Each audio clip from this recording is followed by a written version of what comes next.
Ito po yung buong collarbone ko. Nahila sa basketball. Itong balikat ang nahila. Kasi nahila talaga ng gano'n. Pagtalon ko po, nahila ng... Kaya napersa talaga. Dito, mahirap po pagpa kanan. Kabilas. Yan. Mahirap din po. Nangangalay agad yung kanan. Yun, may naglagtok. Ito po, ngalay agad. Pag mo ganito? Ito po, dito ang sakit.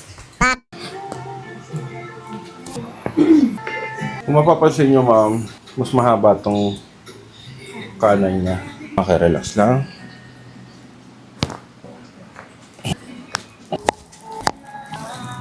Grabe ah.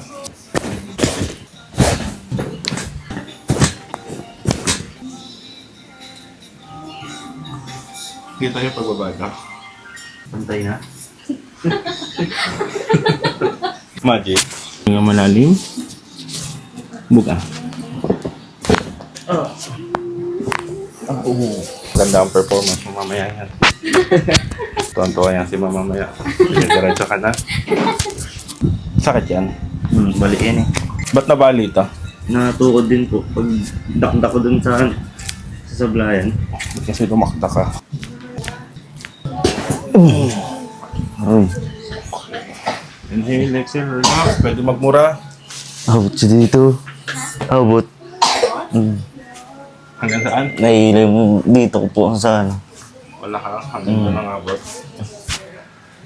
Haba na yung buto mo. Aray ko! Ito yung paa mo kanina. Bago natin ayusin. Makalyo. Pansin mo. Dahil hindi sa pantay. Ito na siya ngayon. Makalyo pa rin. Makalyo pa rin. Hindi natin natanggal yung makalyo. Pero napantay naman natin siya. pantay. Stig. Yan. So, kamusta ang pakiramdam mo ngayon? Gaan po. Kaya na po. Wala na yung pigil niya, yung... Wala na. Wala nang alay yung kanan. Yan. Goods na po. Ngayon wala na yung inig niya. Sagad. Kabila. Sagad. Yan. Wala na. Okay. Sabi ko muna ang persa ng katawan mo sa loob ng 3 to 5 days. Yung sasabi ko kanina sa pagtapos na lang ng trip. Muna ang persahin, ha? Baka mamaya kasi ma-amaze ka eh. Magawa mo yung mga hindi mo nagagawa.